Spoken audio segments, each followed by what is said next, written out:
Você que já conhece o Sem Meias Palavras e o blog do César Wagner, hoje estamos iniciando um novo projeto.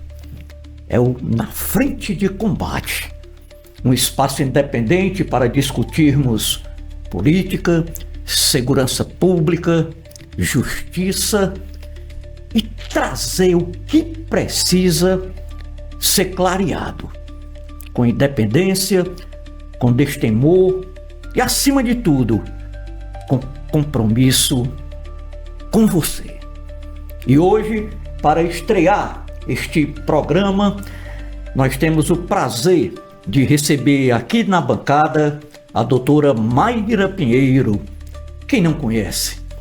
Médica, ex-presidente do sindicato, da categoria, ex-secretária do Ministério da Saúde, foi candidata a senadora, onde recebeu o sufrágio de quase 1 milhão de cearenses. Está conosco aqui para tratarmos de assuntos atuais, polêmicos, que vocês vão gostar.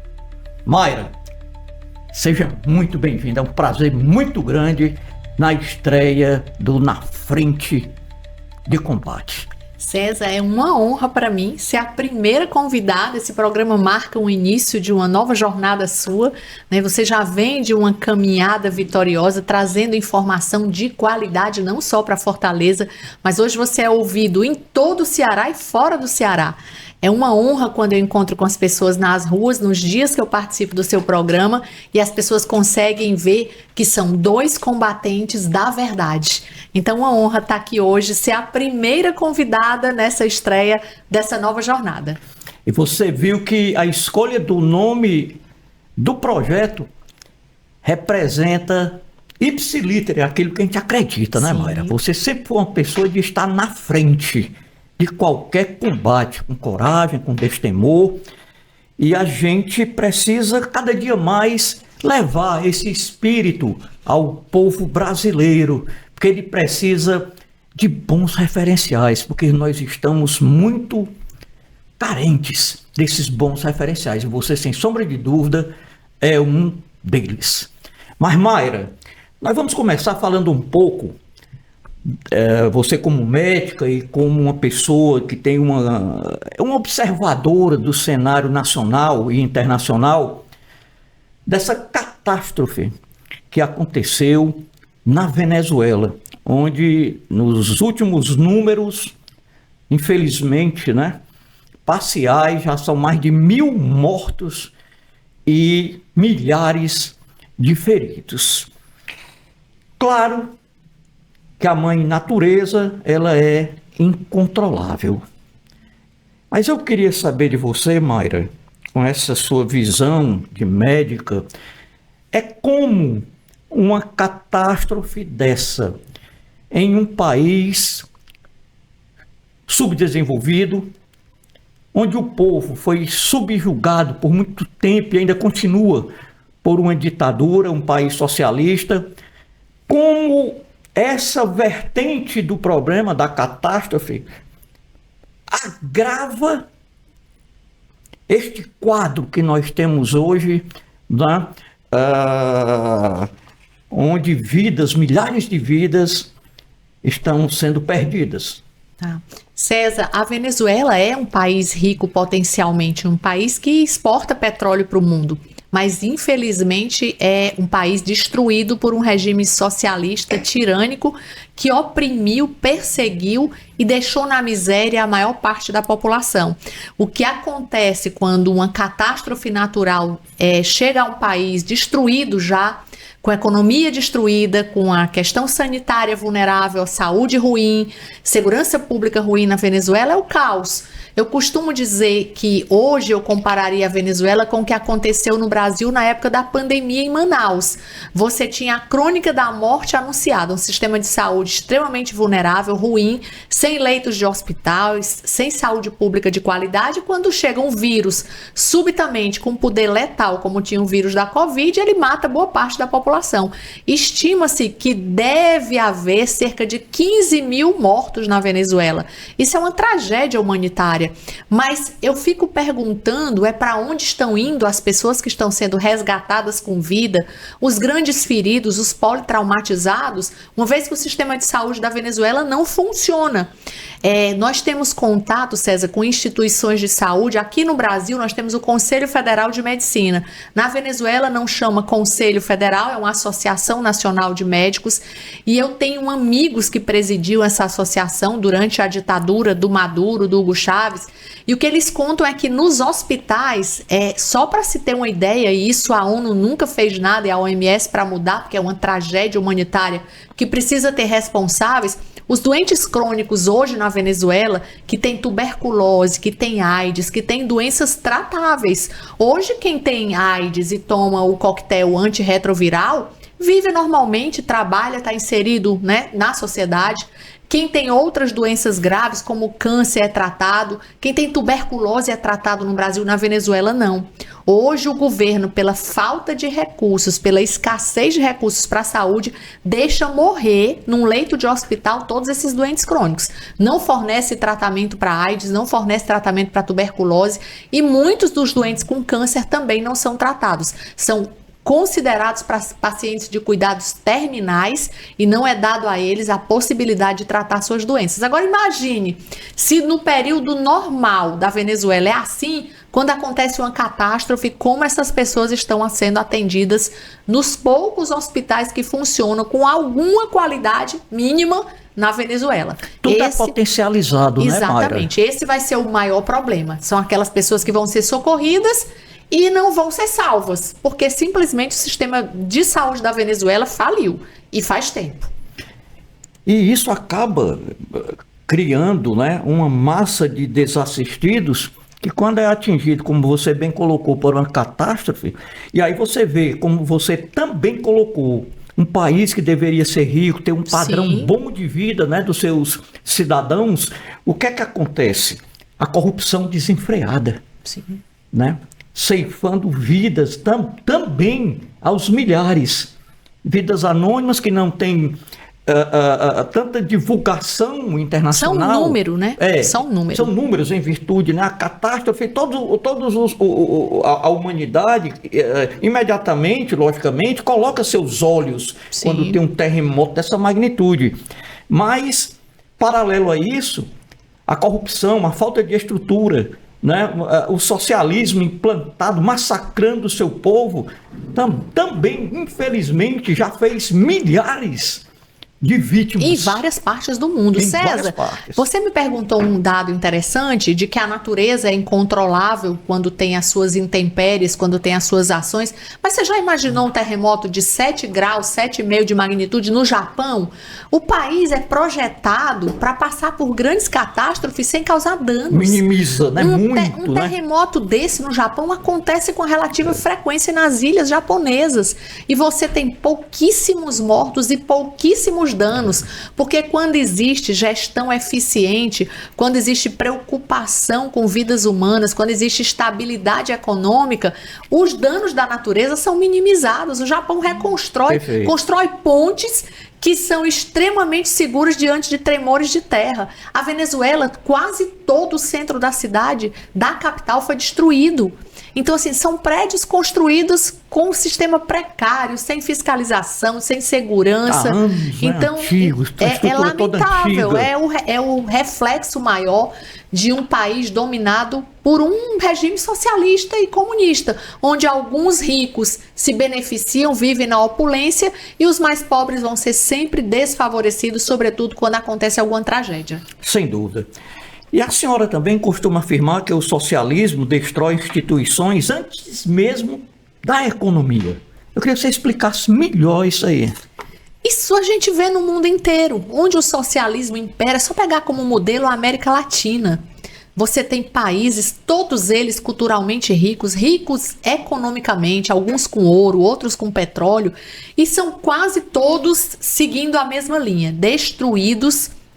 Primeiro se destrói a sociedade, se deixa ela enfraquecida com saúde, com educação, sob o domínio desses governos tirânicos, e esses países não resistem às crises, sejam aquelas crises que acometem o mundo inteiro, como foi a Covid, né? Quantos países pequenos, mas que são ricos, mas mal geridos por gestores ditadores, passaram pela pandemia e tiveram uma situação pior do que pioraram a situação em relação ao que já estava. O Brasil foi um dos poucos países que passou por uma catástrofe, que foi a pandemia, e manteve sua economia estável, sem um grande número de desempregos, apesar da gente ter tido opositores durante a pandemia que tentavam atrapalhar a gestão da crise. Com todos os seus defeitos, é lógico que a democracia ainda é o melhor de todos os regimes. Com certeza, né, a liberdade, César. A gente não está pregando aqui nenhum tipo de anarquismo, claro, mas é preciso que haja liberdade para a gente empreender, que a gente não dependa do Estado, é um outro assunto, mas isso tudo passa pelos regimes tirânicos, que é o tema que nós estamos discutindo. Sem dúvida. E o Brasil está enviando, né, apoio. Quando eu cheguei aqui, você inclusive estava conversando também com colegas, buscando canais para também participar, né, com médicos cearenses, com médicos de outro estado, nessa ajuda humanitária. Sim. E graças a Deus, e é sempre bom de citar o nome de Deus, que nas grandes catástrofes aparece a solidariedade da humanidade, né, Mari? Isso mostra que a humanidade, ela sempre vai estar viva. Claro que nós temos os dois extremos. Sim. Nós temos do ser humano de uma maldade incrível, mas também nós temos, como você, de uma generosidade que encanta, de uma generosidade que influencia. E é por isso que eu sempre coloco que a nossa juventude, ela precisa das boas referências. No Brasil, a cada dia que passa, essas boas referências, elas não têm o espaço que deveriam ter. E, por outro lado, as que não são boas referências estão cada vez mais na mídia, estão cada vez mais nas redes sociais, com milhões de seguidores. E esse espaço também visa dar a contribuição para aquelas pessoas que realmente trabalham pelos seus irmãos. Mas, trazendo agora uma nova vertente aqui para a nossa entrevista, não é? No Brasil, nós estamos vendo que decisões envolvendo transição de gênero, especialmente de menores de idade, têm sido tomadas ou influenciadas por esse judiciário ativista que todos já sabem. Na sua avaliação, os tribunais estão apenas aplicando a Constituição ou assumindo o papel de protagonista político e ideológico? César, eu acho que está muito claro para a população hoje a militância do sistema judiciário. Estarrecedor, e eu essa semana listei para meu conhecimento pessoal e ter responsabilidade no que eu falo, dezenas de decisões jurídicas que deixaram o Brasil apavorado e atordoado. A gente teve recentemente um grupo de desembargadores que, por quase unanimidade, decidiu que uma menina, uma criança de 12 anos, poderia casar com um traficante que cometeu um estupro. Porque no Brasil, fazer sexo com uma criança de 12 anos é estupro. E os desembargadores disseram e emitiram o resultado de uma ação dizendo que ela podia casar com o homem porque o sexo foi consentido. Desde quando, César, uma criança de 12 anos consente alguma coisa? Absurdo. Desde quando uma pessoa que não tem autonomia para a tomada de decisões pode consentir fazer sexo com um homem de 35 anos de má reputação, acusado de envolvimento com as facções criminosas no Brasil? Não fosse o clamor popular e o clamor de nomes influentes do país, como o Nicolas, que foi às redes sociais, a decisão não teria sido revertida. E nós conseguimos, inclusive, descobrir, após o clamor popular, que esse desembargador já tinha cometido pedofilia. Então, isso é uma decisão completamente aberrante. Aí, outro caso, uma mãe que fez 2 cursos de nível superior, fez matemática, fez pedagogia e que decidiu junto com o pai ser dona de casa, embora com graduação, poderia trabalhar fora de casa, para fazer homeschooling, o ensino domiciliar para suas filhas. Esses pais foram condenados também por um juiz de direito à prisão de 50 dias e multa se não levarem as filhas para a escola. E na sentença o juiz diz que as crianças de 12 e 14 anos foram alijadas da convivência social e do aprendizado de, por exemplo, funk. As meninas leem quase 100 livros por ano, a média no Brasil é 6, 10 livros, e o juiz condenou os pais. Então, assim, é uma aberração. Me diga se isso não é um sistema militante, ideológico, tomando decisões equivocadas e que nos assustam. E todo dia é estarrecedor. Agora você tocou no tema, que eu acho que é o objeto maior da nossa discussão. O Conselho Federal de Medicina, sabiamente, fez uma normativa que diz que a transição de gênero no Brasil, ela deve ser feita com o início do uso de hormônios para supostamente você induzir mudanças, né, sexuais. Ele deve ser feito com 18 anos, quando alguém tem autonomia, claro, maturidade, porque 18 anos é maioridade no Brasil. Então, você com 18 anos pode decidir se você quer receber hormônios que são extremamente nocivos, podem causar alterações desde o câncer até alterações como esterilidade. Então, você com 18 anos decide, não, eu realmente quero fazer o uso de hormônios para, no caso das mulheres, inibir o crescimento de mamas, no caso dos homens, inibir a questão das características sexuais masculinas. E com 21 anos, se você quiser, você pode fazer a cirurgia. No caso do homem, a amputação do órgão sexual masculino. No caso das mulheres, a retirada das mamas. Então, o que o grupo de juízes fez? Disse que não, que a pedido de uma ONG LGBT, crianças com 12 anos podem começar a receber indução para supressão hormonal. César, isso é uma aberração.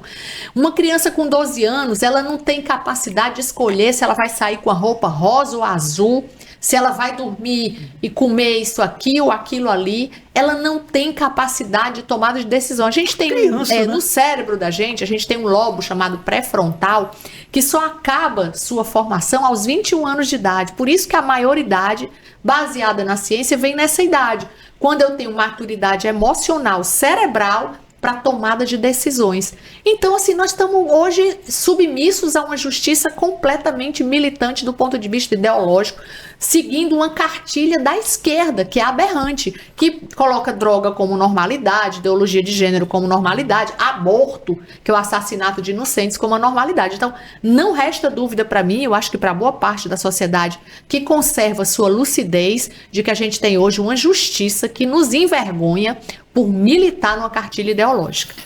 E a sociedade brasileira rejeita essas pautas. Eles estão fazendo isso sem passar pela discussão onde deveria existir, que é no parlamento. Sim. Estão forçando a barra, e nós vimos isso inicialmente partindo de decisões do STF, e isso está contaminando todo o sistema judicial. Falando nessa questão ainda, Mayra, aqui mesmo no Ceará, dessa intervenção estatal, nós tivemos agora um colégio em Juazeiro do Norte, não estou lembrado bem o nome. Diocesano. Pronto. Tradicional. Não é um colégio privado, não é público. Privado, né? Religioso, católico. Sim. E fizeram uma reclamação, e o Ministério Público mandou um documento solicitando que o colégio relaxasse mais na questão do ensino, porque podia ter garotos lá que não queriam seguir a religião católica. Ora, mas isso é uma escolha, né, Mayra? Sim. Os pais escolhem se querem colocar ali, se querem colocar no colégio cívico-militar, em outro modelo de escola. Mas não, eles vão para o enfrentamento daquilo que representa uma parcela muito grande da sociedade e representa legitimamente. Sim. Se eu não sou católico, se eu professo outra religião, eu vou escolher para os meus filhos um colégio que eu entenda que dá a orientação que eu quero. Sim, e os seus valores e os seus princípios. Eu estudei a vida inteira num colégio marista. Meus pais me colocaram lá porque era um colégio cristão. Então, assim, eu não consigo entender, mas se passa pelas mesmas outras questões. É uma minoria que quer adulterar, alterar e perverter toda a ordem da sociedade. Eu tenho um colégio privado, mantido com recursos próprios, onde eu escolho o que eu vou matricular meu filho. Depois que eu matriculo, eu faço uma reclamação dizendo que não quero que o meu filho tenha aula de educação religiosa. Eu quero mudar todo o colégio. Tire seu filho e coloque num colégio que não tenha nenhum tipo de orientação. E tem vários assim. Tem colégio até que faz militância política de esquerda, coloque lá. Mas intervir. Você viu pior do que isso que eu achei, César? Foi o governo e o STF quererem determinar que o Hospital Sírio-Libanês, que é uma instituição privada, tenha cotas na residência médica. Eu vi isso aí. Como é que uma instituição privada, onde se formam grandes médicos no país, todo mundo quer fazer um estágio, todo mundo quer ser residente do Einstein, do Sírio-Libanês, que são considerados os 2 hospitais de excelência no país, e agora esses hospitais têm que abrir cota para negro. A gente já tem uma vergonha no Ceará. A gente tem uma universidade no Ceará que tem cotas para medicina para pessoas com privação de liberdade. Ou seja, o camarada foi preso porque matou 50 pessoas e ele pode querer fazer medicina, que é um curso humanitário, onde a ética e a bioética são prioridades, mas ele pode escolher fazer medicina lá, mesmo sabendo que ele foi um estuprador, que ele foi um assassino. É uma aberração. E com a concorrência bem diferenciada. E eu que estudei a vida inteira, seu filho que estudou a vida inteira, dificilmente hoje consegue uma vaga de emprego, porque acontece a mesma coisa nos concursos para juízes, para desembargadores e nos concursos públicos para os mais diversos órgãos públicos. Você morre de estudar. Para um juiz passar no concurso, ele passa 5 anos estudando trancado dentro do quarto, mas 30% das vagas já estão destinadas às cotas. É uma vergonha. É uma vergonha. A coisa realmente no Brasil, ela de algum tempo para cá, ela vem tomando, e você colocou bem, partem de algumas minorias que querem impor a vontade deles. Eles não querem ser respeitados, eles querem a imposição, que todo mundo pense igual e que todas as instituições coloquem como prioridade a pauta deles. Está tudo errado. Está tudo errado. Tudo errado. É outro caso também que a gente vê praticamente quase todo dia agora nas mídias, é essa questão, né, da mulher utilizar o banheiro, o toalete, né, junto a uma pessoa que se diz que é mulher e é um homem. Né? Né? É um absurdo isso. Eu acho. Crie-se o terceiro banheiro. Agora, o interessante é o seguinte: querem impor essa questão. E onde fica o direito da mulher? Não existe mais. No momento em que a gente tem presidindo a Comissão da Mulher da Câmara dos Deputados um travesti, que é uma pessoa XY, que se veste como mulher e diz que é mulher, a gente tem uma aberração, uma perversão da ordem no país. Como é que mulheres brasileiras aceitaram ser representadas na Comissão das Mulheres por um travesti, com todo respeito? Com todo respeito, sem dúvida. Uma pessoa que não é mulher, que não gesta, que não tem útero, que não tem ovário, que não sabe o que é menstruação, que não sabe o que é gravidez, que não sabe o que é puerpério.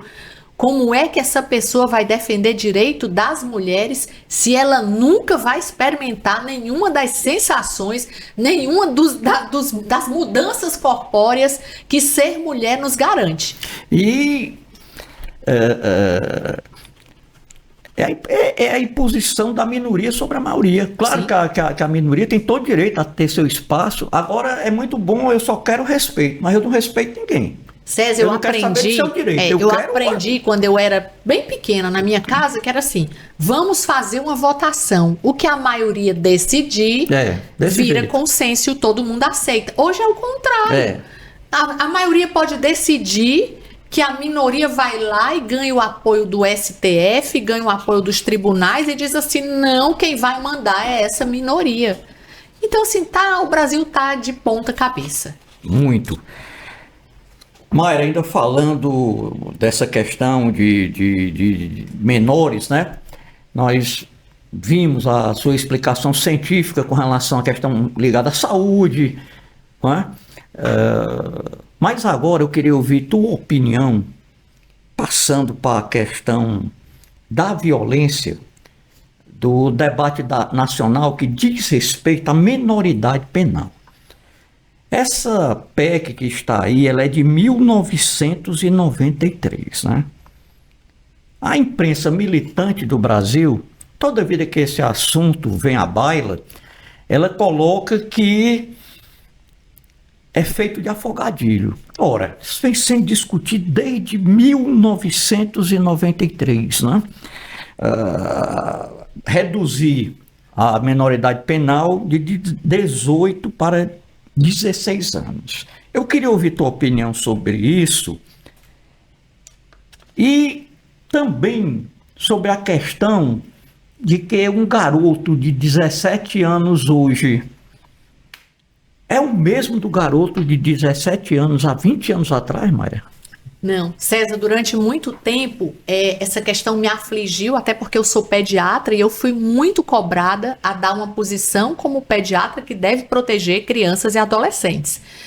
Há bem pouco tempo atrás eu tinha muita preocupação de que esses meninos com redução da maioridade penal, com 16 anos, fossem presos, porque as instituições de abrigo de menores infratores no Brasil, elas, assim como os nossos presídios, não reabilitam ninguém. É uma escola do crime.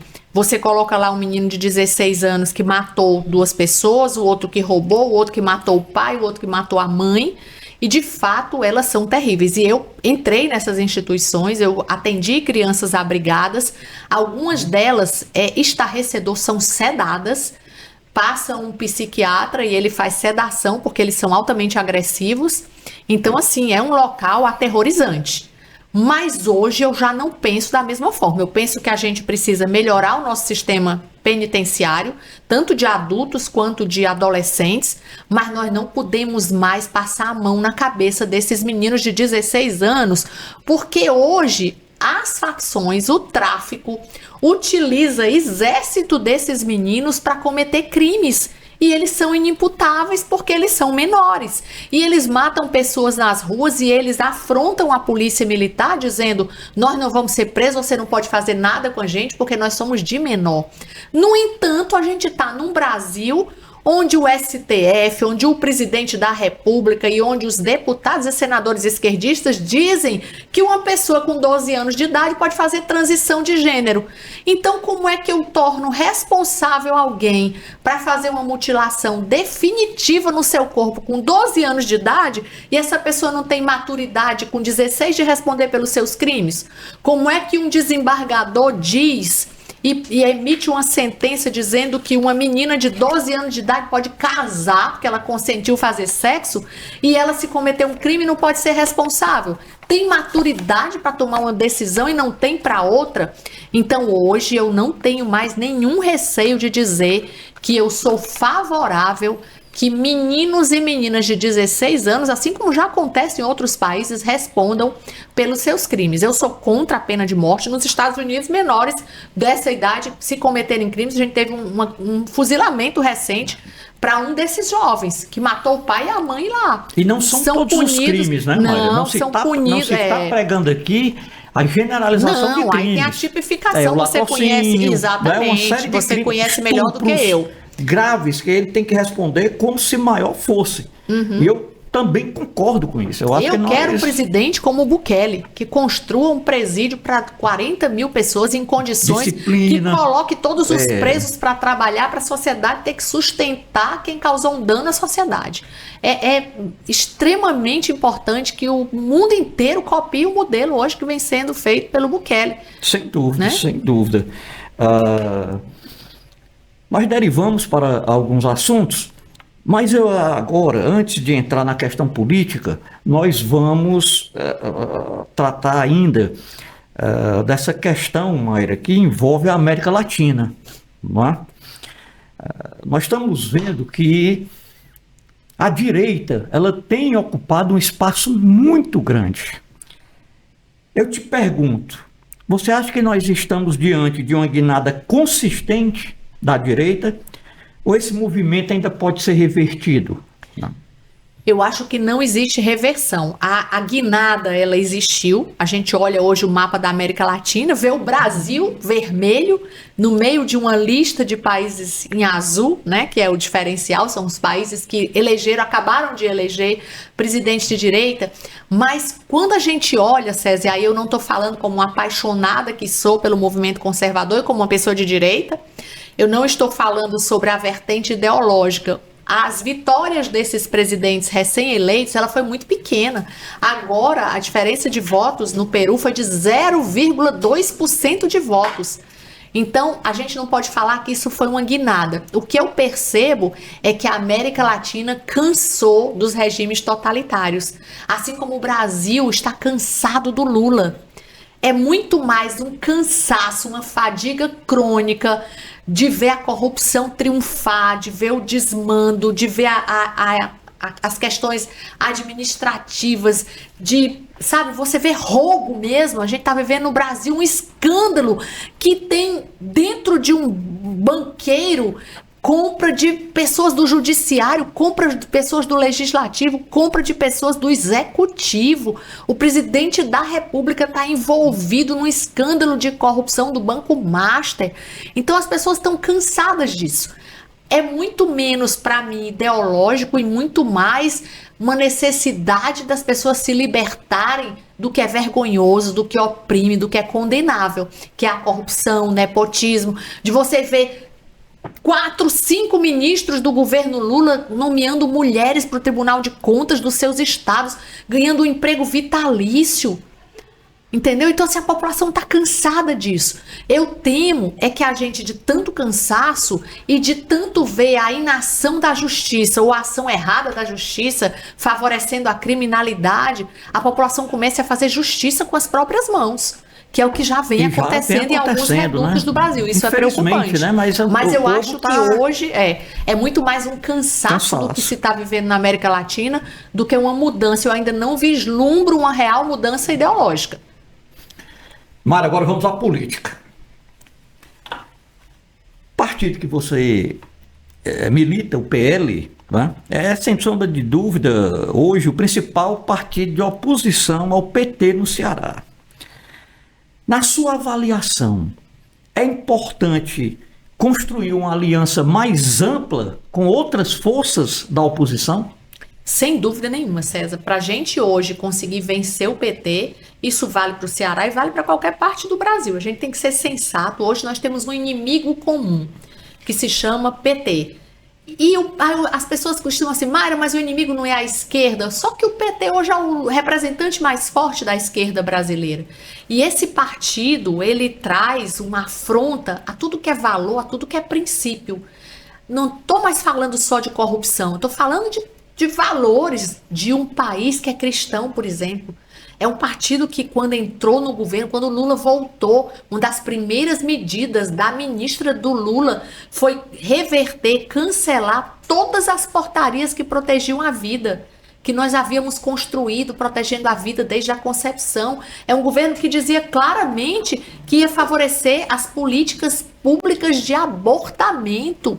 Então, assim, nós precisamos juntar as nossas forças e vencer esse inimigo que rouba, que mata, que corrompe, que pratica todo tipo de arbitrariedade, que nós estamos cansados e que está nos levando a uma desmotivação imensa com a política. Então, eu acredito que no Ceará essa aliança vai ser muito importante para a gente enfrentar o nosso inimigo comum, que é o PT, que tem dinheiro, que está no governo. No Ceará a gente tem 3 pessoas no poder, o prefeito é do PT, o governador é do PT, o ministro da Educação era do PT e o presidente da República é do PT. Então, ou a gente se junta ou a gente vai continuar sendo governado por quem nos aflige. Mário, nós tivemos agora na mídia divulgado com muito espaço a questão do irmão do ministro da Saúde, Camilo Santana. Da Educação. Né? Aliás, da Educação, que loteou a saúde com o próprio irmão no governo Elmano. E hoje comanda uma área com recursos da ordem de 400 milhões. E para eles é normal, Maia. Normal. Camilo Santana, você é uma vergonha para o seu estado. Camilo começou a história dele, Camilo era professor em Barbalha, não ganhou eleição na cidade dele e ficou conhecido como o ladrão do escândalo dos banheiros. E aí o Camilo se elege governador e se a gente for olhar, o irmão dele é só um dos exemplos. A mulher dele, Onélia Santana, é conselheira vitalícia do Tribunal de Contas. Consegue ter 3 cargos ao mesmo tempo. Tava esperando um bebê, teve agora, um bebê. Né? Ela é do Tribunal de Contas, ela tinha cargo no Detran, ela tem outro cargo comissionado. Recebe um recurso sem trabalhar, sem o conhecimento devido para exercer esses cargos, somente para aprovar e respaldar contas públicas, que muitas vezes são fraudulentas, que têm direcionamento. Não é só isso. O pai do Camilo Santana é o Doro Santana. É um senhor aposentado hoje, que tem 3 cargos públicos, 3 cargos de comissão, César. Recebe mais de 50 mil reais. Então, assim, é um homem que, quando está no governo, se locupletou. O patrimônio do atual prefeito de Fortaleza é vergonhoso. Se fosse qualquer um de nós que é oposição a esse governo, que não tivesse declarado um patrimônio de 20 milhões, a gente estaria preso, já teria perdido o mandato no outro dia. 20 milhões, Evandro! Não está declarado o patrimônio, isso é crime eleitoral, César. Se eu não declarar o carro que eu tenho na campanha eleitoral desse ano, a justiça vai impugnar minha candidatura. Como é que a pessoa tem 20 milhões, 3 imóveis registrados e que não foram apresentados à Justiça Eleitoral? Enriquecimento ilícito, porque com salário de deputado estadual não dá. Não dá para você ter esse patrimônio, César. Tem que roubar, a palavra é essa. Então, é uma vergonha. O PT é uma vergonha. Os representantes do PT são uma vergonha e prestam um desserviço para a juventude. O Lula disse essa semana que todo político é ladrão. Eu disse para ele, eu não sou não. Eu não sou da sua escola, não. Mas o ex-ministro dele, Palocci, tinha dito que o Lula, no segundo mandato, deixou uma fortuna de 300 milhões guardadas para a aposentadoria dele. Vocês envergonham, vocês prestam um desserviço para a sociedade. Na realidade, é um caldo, né, de mazelas que a gente, infelizmente ou felizmente, tem que trazer à tona. Nós temos também um caso do partido, creio que é o PSB, onde o pai do Camilo, né, o Eudoro Santana, é presidente, que hoje conta em suas fileiras com um ex-prefeito foragido há mais de 1 ano e meio, segundo a Polícia Federal, envolvido com facções, com lavagem de dinheiro, com compra de votos, e o partido não toma nenhuma providência. Está lá nas fileiras. Mas a justiça contribui para isso, César. O filho do Bebeto foi preso, foi solto, lá habeas corpus foi liberado por 24 horas. Então, assim, a Deolane aí está sendo apresentada, mulher envolvida com tráfico, com dezenas de empresas de fachada, lavando dinheiro do narcotráfico, e já entraram com 3 habeas corpus. Eu não duvido se daqui a 1 semana ela não estiver solta, rindo da cara da gente. Entendeu? Então, assim... E hoje, Mário, o que ainda vale e o que eles ainda temem é a opinião pública. Sim. Muitas coisas aí a opinião pública conseguiu reverter, porque a pressão era muito grande. Aquele mesmo caso, eu vou dar o exemplo aqui do Toffoli, aquele lá, o Tayaya, Resort, né? Ele lá presidindo e vamos fazer logo aqui a cariação do Vorcaro com o pessoal do Banco Central, você nem não tinham nem prestado depoimento anteriormente, não é? E só largou o osso depois que até a própria imprensa viu que a coisa era tão grande, era tão escandalosa que foi para cima. Sim. Aí ele finalmente se julgou suspeito depois do Fachin e os pares assinarem um documento dizendo que não tinha suspeição nenhuma. Sim. E aí ele foi e sai. César, e os 129 milhões da mulher do Alexandre de Moraes, César? Merece explicações. Como é que um homem desse pode continuar sendo ministro do STF, César? Mas, Mário, vamos correr aqui que o nosso tempo, infelizmente, a conversa é boa, vai rápido, né? Você acredita que Ciro Gomes pode integrar um projeto político ao lado do PL? Isso é o Ciro que tem que responder. Né? Hoje, assim, o desejo da gente é que nós sejamos uma frente ampla de oposição, mas como membro do PL que já esteve acompanhando e fui gestora no governo Cid, no governo Ciro, eu acho que a decisão de receber o apoio de todo mundo do PL, não só de uma parte do PL, ela depende muito mais do Ciro do que da gente. É preciso que o Ciro, como esse líder que ele quer se apresentar, ele seja mais propositivo, ele respeite mais todos os representantes do PL e a nossa história, porque nós temos um líder, que é o presidente Bolsonaro. Quando você desrespeita o líder maior do PL, que foi um homem disruptivo, César, eu digo que o Brasil tem o Brasil antes e depois de Bolsonaro. Você pode não gostar dele, mas antes do Bolsonaro o Brasil era um, depois era outro. A gente aprendeu a dar valor à pátria, a gente passou a dizer que é família, Deus e pátria. É verdade. Entendeu? A gente passou a defender a liberdade, a gente começou a dizer que imposto é roubo, a gente começou a saber o que era ser liberal de fato. Então, assim, pode não gostar do Bolsonaro, mas para receber o apoio de quem respeita e tem o presidente Bolsonaro como líder, a gente precisa que esse líder seja respeitado. Então é o recado que eu sempre mando para o Ciro Gomes, ainda não encontrei com ele pessoalmente, mas para quem quer chegar forte e ser governador do Ceará, nós bolsonaristas que temos o presidente Bolsonaro como referência, queremos que ele seja respeitado. Mayra, e o senador Eduardo Girão poderia compor uma frente ampla de oposição, todos unidos agora ou em um outro momento? Como é que você vê isso? Esse é o nosso sonho. Eu acho que se nós formos para o segundo turno, eu respeito a candidatura do senador Girão, é meu amigo pessoal, é um homem respeitável, digno. Sem dúvida. Eu fico pensando com quantos políticos no Brasil a gente pode comparar ao senador Girão. A gente conta nos dedos. Eu conheço ele, o senador Reis, o Nicolas Ferreira, a Bia Kiss, são poucos. Porque a pessoa acima da média, integridade, respeito, em capacidade de discutir todas as pautas nacionais com eloquência, com conhecimento. Mas eu entendo que ele queira concorrer, que ele, mesmo sabendo que a situação hoje é difícil, porque as pesquisas mostram, que ele queira dar a contribuição dele, que ele queira usar os espaços de debate, o espaço político, para continuar defendendo o que é bom, justo e verdadeiro.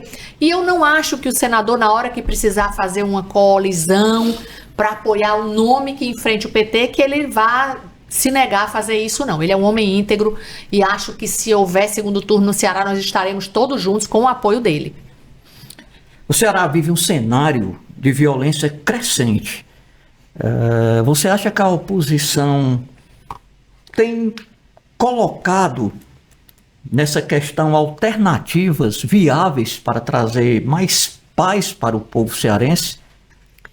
César, eu estudei muito segurança pública. Eu fui de um governo que a primeira preocupação do presidente da República foi criar um programa chamado Enfrenta Brasil, criado pelo Ministério da Justiça e que envolveu ações ministeriais compartilhadas. Eu era representante do Ministério da Saúde, mas eu aprendi nesse debate com autoridades internacionais que a primeira coisa que você tem que fazer para enfrentar a violência que hoje acomete o Brasil e assola o Ceará é o enfrentamento da violência, ações de repressão. Se não tiver um governador com coragem para reprimir o crime organizado, não adianta nada a gente falar que vai botar a ronda do quarteirão, que vai aumentar o policiamento. Meu amigo, tem que reprimir. Foi isso que seja quem for, tem que enfrentar. Se não enfrentar o crime, depois vem as ações que você faz nas escolas, com o pessoal da saúde, da educação, prevenção, mas a repressão, prender quem está causando desestabilização da sociedade, quem está afrontando, quem expulsa morador de casa. Tolerância quem diz, zero. É tolerância zero. É esse modelo que a gente viu de você fazer um presídio e botar 40 mil bandidos para trabalhar. Se não tiver isso na proposta de governo, discutir segurança, a gente já discutiu muito, César, a gente sabe. Eu fui para um encontro de segurança pública nacional, lá em São Paulo, e a gente perguntou o que falta, e a resposta foi, as caixinhas estão tudo aí, o mapa está feito, falta vocês executarem, tem que ter coragem para executar. Ou seja, né, Mayra, a primeira ação que vai repercutir ou que vai impulsionar todas as outras é a decisão de reprimir o crime. Tá? E para que essa, e aqui eu vou falando em tese, né? Não vou localizar em governo A, governo B, governo C, mas para que isso ocorra, o governante ele tem que ser livre. Ele não pode ter rabo de palha. Ele não pode proteger nenhum tipo de irregularidades dentro de seu governo. Sim. E ao mesmo tempo que a segurança pública é um campo muito minado para qualquer governo, porque realmente não é fácil, mas é também, Mário, eu sempre digo, um campo fértil. Onde quando você tem a determinação, você tem a prioridade, você reúne uma equipe de qualidade íntegra que entenda, as coisas acontecem. Isso eu não tenho dúvida, e é em qualquer área. A grande questão que nós vemos é o apadrinhamento, né? Nós tínhamos 20, 21 secretarias, hoje juntar tudo nós temos quase 40. Sim. Né? E infelizmente isso é um modelo que se espalha pelo Brasil. São cabides de emprego, a maioria, em qualquer estado, né? Ou boa parte deles, que visa apenas cumprir promessas de campanha. Ah, você vai me apoiar, não se preocupe não, que eu vou criar um cantinho para você. Só que esse cantinho é estrutura, é dinheiro. Sim, sabemos. Então, muitas pessoas descompromissadas com o povo. E isso é uma discussão que o povo acordou. O povo está acordando para essa conscientização. Não é? Então, diante de tudo que nós estamos vendo, nós estamos aí prestes a uma eleição. Você acha que a segurança pública vai ser o tema número 1, ou a situação fiscal do Estado, ou o confronto ideológico direita versus esquerda? O que é que tu acha que vai na frente de tudo? César, vou ser bem objetiva. Quando a gente pergunta em qualquer grupo populacional do Brasil hoje quais são os problemas que mais afligem o brasileiro, é segurança pública e saúde. Então, assim, essa pauta, se perguntar aqui no Ceará, onde a gente vive uma realidade trágica dos números da violência, de feminicídio, de assalto, de invasão, de expulsão, né? Se você chegar no IML, o que você vai ver lá, César, é uma barbárie. Os resultados dos corpos que chegam lá de pessoas mutiladas pelas facções no tribunal do crime são um filme de terror. Então acho que o nosso principal problema, o problema hoje para quem quiser ser, seja executivo, legislativo no Brasil, é a questão da segurança. Ela aflige o Brasil inteiro. E se aflige um estado, tem influência nos outros estados, que provoca migração, provoca evasão de mão de obra, entendeu? Então, segurança é a pauta número 1. E o brasileiro diz que o outro problema grave dele é saúde. É o SUS que funciona, mas na prática funciona muito ruim. Quem trabalha hoje dentro das unidades de saúde em qualquer estado brasileiro sabe a quantidade de pessoas hoje que continuam esperando cirurgias, atendimentos por consultas especializadas. Então, são os dois grandes problemas do país. Mário, o SUS, o sistema modelo para o mundo, né? Sim, muito bom no papel, mas na prática sofre pela corrupção. E esses dados, quando eu falo em corrupção, não são meus, não é um achismo. São dados do CGU, do Tribunal de Contas da União e da Corregedoria Geral da União, que diz que no Brasil os ministérios que mais sofrem corrupção são saúde e educação, que são os principais. Um garante a vida, o outro garante o futuro. Então, enquanto a corrupção for um dos maiores canais de evasão de recursos no país, vai faltar dinheiro para o que é essencial. Bom, nós estamos chegando ao fim do programa número 1, Na Frente de Combate. Vou deixar agora a Mayra com suas considerações finais, já agradecendo a sua honrosa presença e agradecendo também, Mayra, a sua constante luta pelo povo cearense e pelo povo brasileiro. Com certeza, você é uma mulher que nos orgulha. César, eu fico muito feliz, como eu já disse, de estar começando essa nova jornada ao seu lado, né? Meu sonho é que eu brinco muito com você, dizendo que um dia a gente vai ser que nem a Ana Paula Henkel e o pessoal lá do Gazeta, da Oeste, né?